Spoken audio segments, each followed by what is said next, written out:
kung gaano siya actually he's going to be 93 this December 10. So tomorrow is the internet, at least 1 month short of her birthday. I'm going to read also an email from my daughter, Karen, kasi wala sila dito. I have 4 kids, and the second is the youngest. Ang tawag niya sa akin is baby, pero sila ang pangalan ko. Actually, my real name, birth name is Zita, Z-I-T-A. But when the sister enrolled me in school as Zita, she is I-T-A. So I carry that name all my life just because of my record to it in the grocery. So my daughter Karen is an RN. She's my oldest. So she emailed me this one. I just want to read.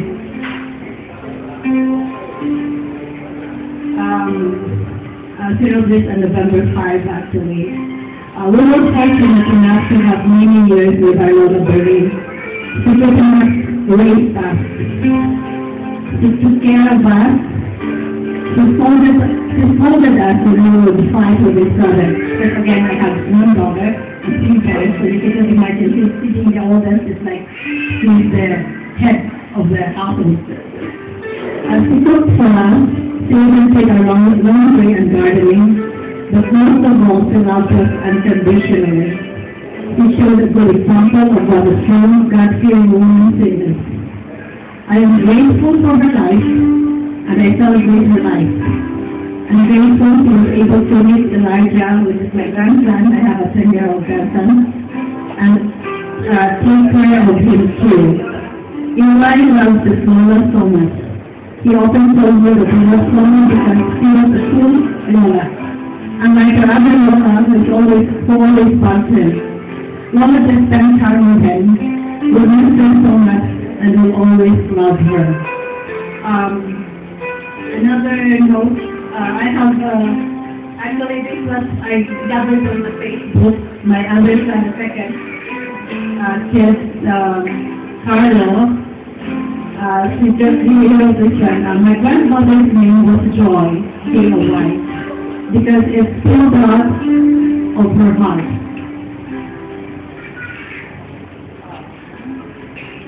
And bathed her precious children with its warmth, and there was happiness in life beyond the sorrow and the pain. But how the even found it, I cannot explain. I guess time has a way of making everything all right.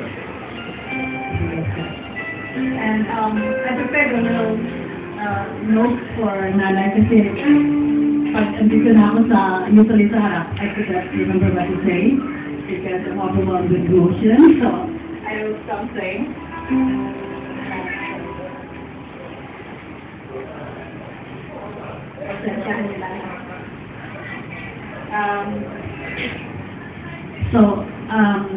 Because again, Nanay was born in December 10, 1919, and she was promoted to glory November 1st, 2012. This time, we're celebrating, well, basically here, gathered together to celebrate her life and to celebrate God's faithfulness in her life. I was the witness of both God's faithfulness, provision, just basically everything that she needed, God was there. He has never forsaken her, and as well as her family, her loved ones, everybody. Of course, Nanay, I've been reading a lot of, dahil I posted something kay Nanay sa kamatay ni Nanay. So lahat ng mga posting in the Facebook, thanks to Facebook, it's all encouragement on how yung pagkakilala din nila kay Nanay na she has been also the source of their strength. Kasi talagang, she's always there to just basically give herself. Kahit growing up in Ochangon, Washington, Aklan, na our house is always like, parang, they always stop by the house, they stay there. So the election, our house is like, anong tawag doon? Yung parang quarters ng mga candidates. So, pag may mga sisters na ma-assign sa barrio namin, doon pa rin sa amin makatira. So, I mean, kasi si nanay is so selfless, basically. She just gives herself to everyone. Kaya na-feel niya lahat ng mga apo niya, mga kamag-anak niya, pamangkin niya, mga anak niya. So, talagang, yun siguro ang pinaka-blessing, biggest blessing namin sa family. Yung katulad yung, I mean, she was really very, nung hindi pa siya na born again, I remember growing up in Los Angeles, every day yan. Kasi I don't know, ako lang at saka yung kapatid ko eh. Dahil sino man ang tesa wala na doon. Every day yan, at 6 o'clock we would pray novena. Tapos on every Wednesday, yung Mother of the Perpetual Health. So, I've seen that, yung sa kanya, yung consistency, until she knew that Lord, nung nasa statement siya, nung na personally, inano niya si Lord as her personal Lord and Savior. From there on, although, kasi before, parang, my father died kasi early, and then, so basically, parang nag-raising sa amin si nanay. Siya lahat, she has never worked in her life, like jobs that we have, go to the office or be a teacher. She's always been a housewife.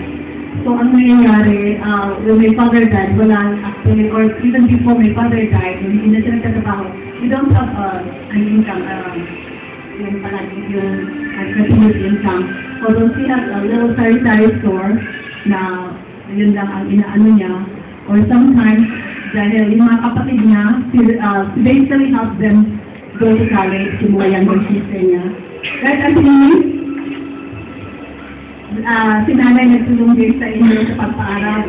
Yan, si Inday, ang so para paaral na sa college.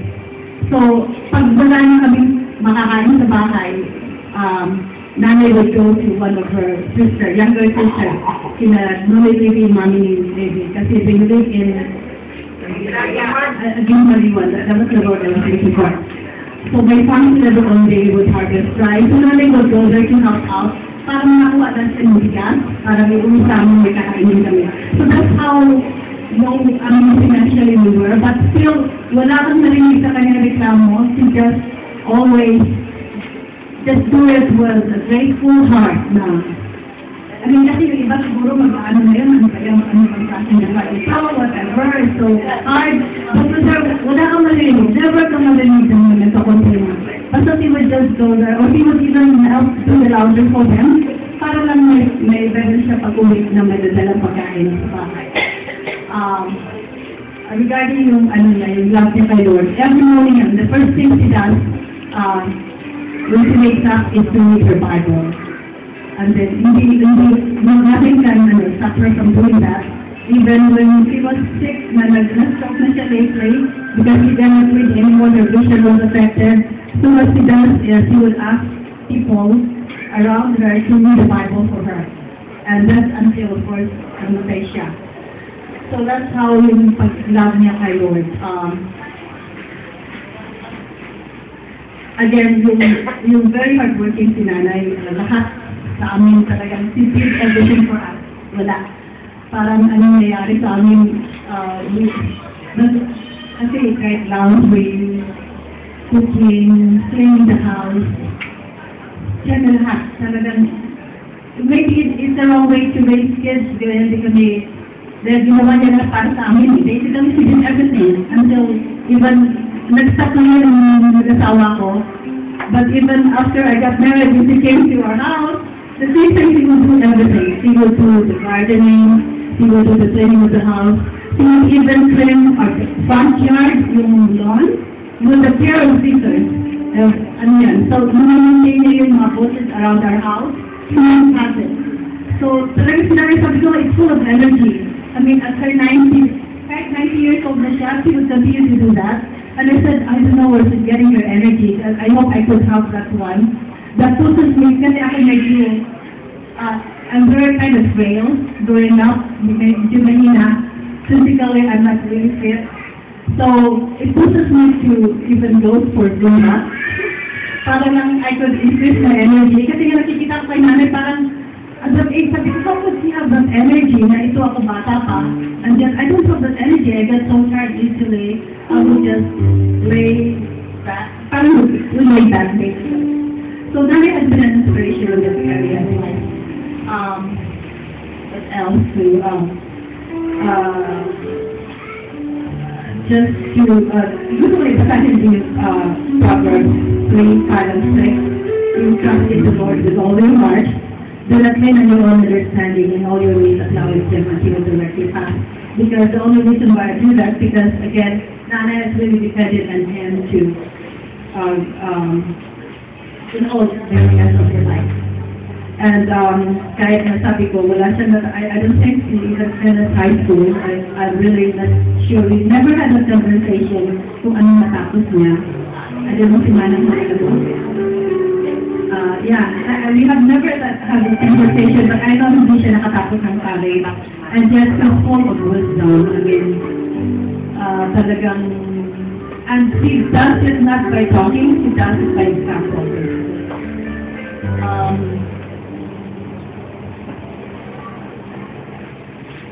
She lives a life with integrity, and I would read Proverbs 2:20-21. She will walk in the way of the good and keep to the path of the righteous. For the upright will inhabit the land, and those with integrity will remain in it.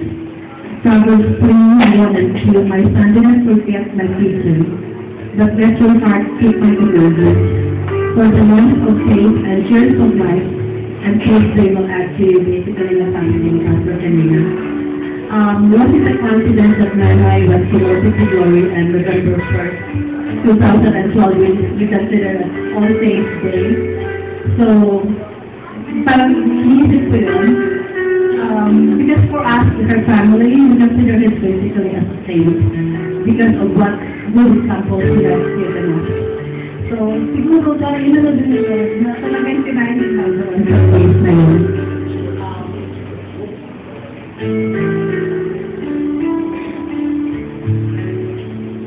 I just want to mention one more kasi aside from sending her younger sisters to college, she gladly took care of her two nephews, yung isang si Marvin, was narinig yung kanina si Eliza, yung father ni Eliza. Marvin was with us since he was like, from infanthood basically to adulthood. 1 month, less than a month old siya. Nanay took care of him. Kaya parang sa kanila namin siya extended member of our family. Andito siya, yung picture dito. This is him. Wala kasi kami sa parko siya ngayon. So, tapos may isa pa siyang pamangkin din inalagaan si Abner. He's not here from Masari. Kasi he was doing that only because yung mga parents mong pinsan ko, yeah, they're busy with their, like, the kasi. So, for her to knock out, parang, basta in-open na niya yung arms niya, in-open na niya yung bahay niya, in-open na niya yung sarili niya, para to help them out. So, again, it's selfless. Imagine, kasi may meron sort of livelihood yun, she's also the parents nila, kasi pa yung teacher, and just kami siya, nung siyang trabaho, she still did it for, parang extra, kasi it's an extra, yun, time extra, to raise another 2 kids. So, yun lang ang gusto kong ipaano sa lahat, for you to have an idea how Nanay was. Even one of the pastors also in the United States, he's been Facebooking me, na kasi nga, this Sunday that we're going to honor her in the church. Actually, they don't really go there regularly. It was like a part-time only na nagpunta. Katulad ng sa inyo, sandali lang din, ganun din sinalay doon. But yet, I remember her as very loving, sabi nga ni Pastor. When she kissed me, she would smell me and then she would take me as her own. So yun talagang, kasi sinalay ko, pag yan, kanya talagang maaling so, yun niya, sabi niya, kung pwedeng, I could send some pictures of them ngayon sa church. Nanay talaga is been a source of pride and joy for Sunway. And of course, we will surely miss her. But again, we're happy that what Maria was saying, that she's now with the Lord when we're praying and when we're crying, and just enjoying the presence of God. And hindi na gusto kong maiwan sa inyo if you are with Him, with Jesus, yung peace is different. The amount of money, the amount of success will make you content. Without Jesus, His life is so empty. Kahit gaano kadami ang pera mo, gaano kayaman ka, gaano ka ka-popular, nothing without Jesus. So,